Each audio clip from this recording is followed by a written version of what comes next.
తెలంగాణ ప్రభుత్వం ఒకేసారి 4 పథకాలని ప్రవేశపెట్టనుంది. సో ఇప్పటికే ఫ్రీ ఆర్టీసీ బస్సు విజయవంతం అయ్యింది. 2 లక్షల రుణమాఫీ కూడా దాదాపుగా 80% సక్సెస్ అయ్యింది. అలాగే రైతు భరోసా గురించి, ఇందిరమ్మ ఇళ్ల కమిటీ గురించి కూడా చర్చలు మొదలయ్యాయి. 26వ తేదీ నుంచి కూడా రైతుల అకౌంట్లో డబ్బులు పడతాయని చెప్పేసి కూడా అన్నారు. అలాగే సంక్రాంతికి సందర్భంగా రేవంత్ రెడ్డి గారు తెలంగాణ ప్రజలకి ఒక చెప్పుకోవచ్చు. మరి ఏంటి ఆ పథకాలు, ఏ పథకాలు రాబోతున్నాయి అనేది ఒకసారి చూసుకున్నట్టయితే తెలంగాణలో ఒకే రోజు 4 పథకాలు. తెలంగాణ కొత్త పథకాలు ప్రవేశపెట్టేటప్పుడు మంచి రోజు చూసుకొని ప్రవేశపెడుతుంది. తద్వారా రోజుకున్న ప్రాధాన్యతని గుర్తుకు చేసుకుంటుంది. అలాగే జనవరి 26న ప్రభుత్వం 4 పథకాలు ప్రారంభించబోతుంది. అందులో మొదటిది రైతు భరోసా. రైతు భరోసా ఎకరానికి 15,000 రూపాయలు గతంలో అన్నారు. తర్వాత ప్రెస్ మీట్ లో 12,000 రూపాయలు ఇస్తామని చెప్పేసి అన్నారు. సో రైతు భరోసా పథకం కింద 12,000 రూపాయలు సాగు చేసినటువంటి భూములకు మాత్రమే అని చెప్పేసి మొదట అన్నారు. తర్వాత సాగు పనికొచ్చినటువంటి భూమి ఏదైనా సరే వాళ్ళకు కూడా 12,000 రూపాయలు ఇస్తామని చెప్పేసి అన్నారు. మొదటి విడతలో 6,000, తర్వాత విడతలో 6,000 రూపాయలు, మొత్తానికి సంవత్సరంలో 12,000 రూపాయలు ఒక ఎకరాకి ఇస్తామని చెప్పేసి కూడా హామీ ఇవ్వడం అనేది జరిగింది.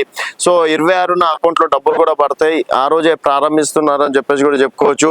అలాగే ఇందిరమ్మ ఆత్మీయ భరోసా. ఇందిరమ్మ ఆత్మీయ భరోసా కింద ఎస్సీ ఎస్టీలకు అయితే 5 లక్షల రూపాయలు సొంత స్థలం కలిగి ఉంటే వాళ్ళు ఇల్లులు కట్టుకోవచ్చు. తర్వాత నిరుపేదలు ఉంటే వారికి ఇందిరమ్మ ఇళ్ళ పథకం కింద, భరోసా పథకం కింద వారికి కూడా ఇల్లు నిర్మించే అవకాశం ఉంది డబుల్ బెడ్రూమ్ల విషయంలో. అలాగే కొత్త రేషన్ కార్డులు కూడా జారీ చేసే అవకాశం ఉంది.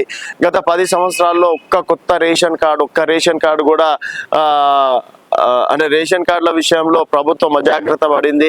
సో కాంగ్రెస్ ప్రభుత్వం రావడంతో కొత్త రేషన్ కార్డులు కూడా జారీ చేస్తామని చెప్పేసి ప్రకటించారు.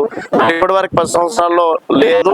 సో ఇప్పుడు కాంగ్రెస్ ప్రభుత్వం వచ్చింది కాబట్టి కొత్త రేషన్ కార్డులు కూడా మేము జారీ చేస్తాం అర్హులకు అని చెప్పేసి కూడా చెప్పడం అనేది జరిగింది. తర్వాత ఇందిరమ్మ ఇల్లులు కూడా ఇచ్చే అవకాశాలు ఉన్నాయి. సో మొత్తానికి 4 పథకాలు, రైతు భరోసా, ఇందిరమ్మ ఆత్మీయ భరోసా, కొత్త రేషన్ కార్డులు, ఇందిరమ్మ ఇల్లులు ఇచ్చే అవకాశాలు ఉన్నాయని చెప్పేసి కూడా చెప్తున్నారు.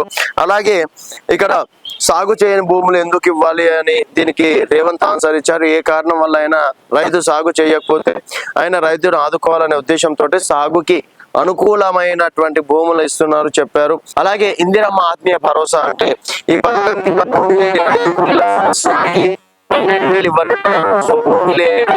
సంవత్సరానికి 12,000 రూపాయలు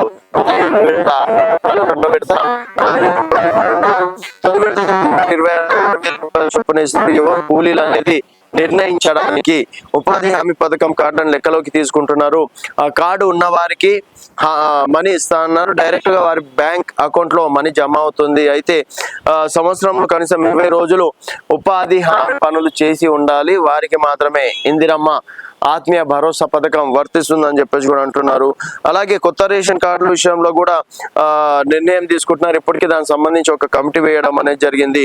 అలాగే ఇందిరమ్మ ఇళ్ళు కూడా దాదాపుగా గ్రామ సభలో చెప్తారు. ఇందిరమ్మ ఇళ్ళ యాప్ లో లబ్ధిదారుల పేర్లను స్టోర్ చేశారు. మొత్తం 18,32,000 మంది లబ్ధి పొందుతున్నారు. వీరంతా నిరుపేదలే. వీరికి విడతల వారిగా ఇల్లు ఇస్తారు. తొలి విడతలో 3,500 ఇల్లుని ఇందిరమ్మ ఇళ్ల కింద నిరుపేదలకు ఇస్తారని చెప్పేసి కూడా అంటున్నారు. సో ఈ విధంగా ఒకేసారి 4 పథకాలని ప్రభుత్వం ఆమోదించే అవకాశాలు ఉన్నాయని చెప్పేసి కూడా చెప్పుకోవచ్చు. మొన్న కేబినెట్ లో తీసుకున్నటువంటి నిర్ణయాలు విజయవంతంగా చేయాలి. రాబోయేది స్థానిక సంస్థల ఎన్నికలు కాబట్టి స్థానిక సంస్థల ఎన్నికల్లో కాంగ్రెస్ పార్టీ మరింత బలపడాలంటే 4 పథకాలు అమలైతే కాంగ్రెస్ పార్టీకి అంతో ఇంతో అవకాశం ఉంటుంది. లేకపోతే ఇప్పటికీ రైతు భరోసా విషయంలో రైతులు సీరియస్ గానే ఉన్నారు కాబట్టి బీఆర్ఎస్ బీజేపీ ఆ చాయిస్ కొట్టేసే అవకాశం ఉంది. మరి ప్రభుత్వం ఎలాంటి జాగ్రత్తలు తీసుకుంటుంది, 4 పథకాలు ప్రవేశపెడితే ప్రభుత్వం విజయవంతంగా రేపు స్థానిక సంస్థల ఎన్నికల్లో గెలుపొందుతుందా అనేది మీ అభిప్రాయాల కింద కామెంట్ రూపంలో తెలియజేయండి. చూస్తూనే ఉండండి తెలంగాణ వెలుగు.